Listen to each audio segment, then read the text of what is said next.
चंद्रयान 3 जल्द ही इतिहास रचने वाला है। भारत अब चांद को मुट्ठी में कर ही लेगा।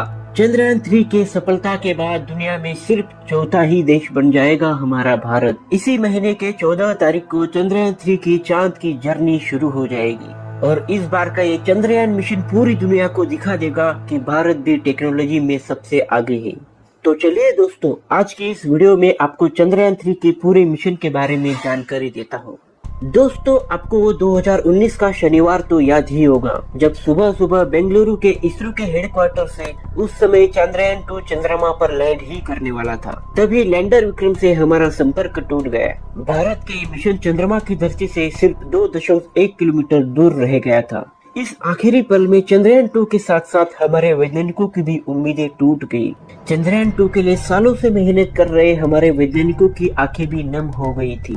इसरो एक बार फिर चांद पर जाने का ख्वाब सजाने लगा है और अब ये सपना साकार करने का वक्त आ गया है।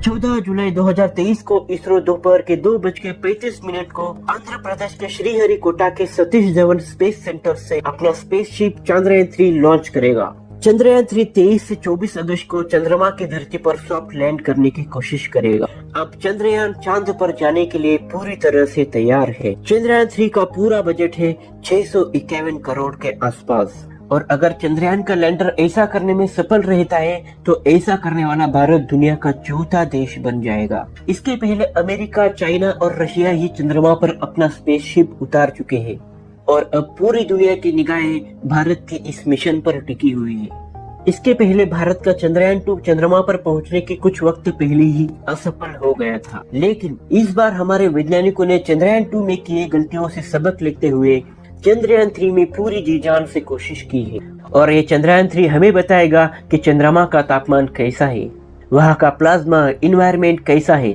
और वहाँ की मिट्टी में कौन कौन से तत्व है। इसरो ने स्पेसशिप को चंद्रमा तक पहुँचने के लिए 3 हिस्से यानी कि मॉड्यूल तैयार किए हैं।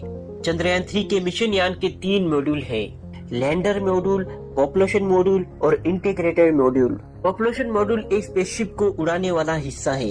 ये एक बॉक्स की तरह स्ट्रक्चर है जिसके एक तरफ ऊर्जा के लिए सोलर पैनल्स लगे हुए हैं और एक ऑर्बिटर की तरह ही चांद के चक्कर लगाएगा और लैंडर इसरो के बीच कम्युनिकेशन के लिए काम करेगा। इसके ऊपर के हिस्से में एक सिलेंडर की तरह स्ट्रक्चर है, इसे मॉड्यूल अडाप्टर को कहा जाता है और लैंडर मॉड्यूल स्पेसशिप को चांद पर लैंड करने वाला हिस्सा है जिसके 4 पैर भी होते हैं। इस लैंडर का वजन होता है 7552 किलोग्राम। इसके बाद आता है रोवर। ये भी एक इम्पोर्टेंट मॉड्यूल है। ये चंद्रमा पर घूमकर जानकारी कलेक्ट करने वाला हिस्सा है। इसका वजन 26 किलोग्राम है। इसके साइड में सोलर पैनल्स लगे होंगे जो इसे काम करने के लिए एनर्जी देने का काम करेगा। इससे पहले का मिशन चंद्रयान 2 में एक हिस्सा और भी था जिसे ऑर्बिटर कहा जाता है। उसे इस बार नहीं भेजा जा रहा है क्योंकि चंद्रयान 2 का ऑर्बिटर अभी भी चंद्रमा के चक्कर काट रहा है। दोस्तों, चंद्रमा 3 के सफल लैंडिंग के लिए इसमें कई सारे सेंसर्स का इस्तेमाल किया गया है जो कि उसे अपने सफर पर किसी से भी टकराए बिना लैंड करने में मदद करेगा और यहाँ अगर एक सेंसर में प्रॉब्लम आ जाता है तो तुरंत उसकी जगह दूसरा सेंसर ले लेगा। यान की ऊंचाई को कंट्रोल करने के लिए एक रिएक्शन व्हीकल का भी इस्तेमाल किया गया है और यान के कम्युनिकेशन के लिए एक्स बैंड इंटरनेट का इस्तेमाल किया गया है। दोस्तों, चंद्रयान 3 चंद्रमा के दक्षिणी ध्रुव पर उतरेगा, लेकिन यह लैंडिंग करना काफी मुश्किल है। इसके पहले चंद्रयान 2 यहाँ ही उतरने की कोशिश में फेल हुआ था। यह चांद के सफर में काफी सारी दिक्कतें हैं। यह धरती में असमतुल है और इसीलिए लैंडर फिसलने का खतरा बना रहता है।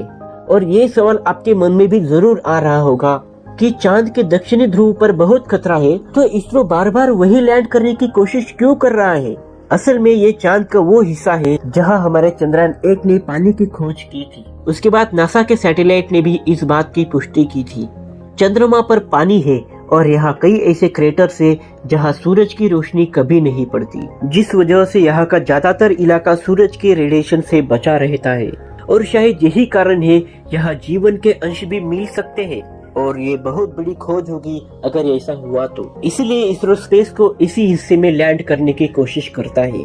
लेकिन इसके पहले भी चंद्रयान 2 से इसी हिस्से में लैंड करने की कोशिश की गई थी, लेकिन वो सफल नहीं हो पाई। चंद्रयान 3 के लैंडर का नाम विक्रम होगा, जो कि हमें अंतरिक्ष में पहुंचाने वाले विक्रम साराभाई के नाम से रखा गया है।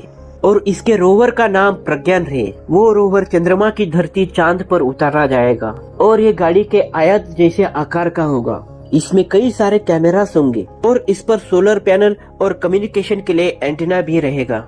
रोवर पहले लैंडर को डेटा ट्रांसमिट करेगा, उसके बाद लैंडर पॉपुलेशन मॉड्यूल को डेटा ट्रांसमिट करेगा, उसके बाद ये डेटा इसरो तक पहुंच जाएगा। इस बार इस मिशन में एक बेहद ही खास इंस्ट्रूमेंट का इस्तेमाल किया गया है जो कि चांद के सफर पर रहकर पृथ्वी की जांच करेगा, जिसका नाम द बेस्ट्रो पोलार जम्प-टीटीआर है। और एक और खास बात यह है कि चांद पर 14-15 दिन सूरज निकलता है और बाकी के 14-15 दिन नहीं दिखाई देता। दोस्तों, चंद्रयान 3 का मूल उद्देश्य ये है कि चांद पर डेटा एकत्रित करना, एक पैर आगे ले जाने की सफलता मिलती है, जिससे हम चांद पर मानव जाति प्रस्थापित करने पर सफल रहे। और ये एक और कदम हो सकता है मानव जाति को चांद पर ले जाने का। इसी उम्मीद के साथ इस मिशन में भारत अगर सफल हो जाता है तो भारत दुनिया का चौथा देश बन जाएगा।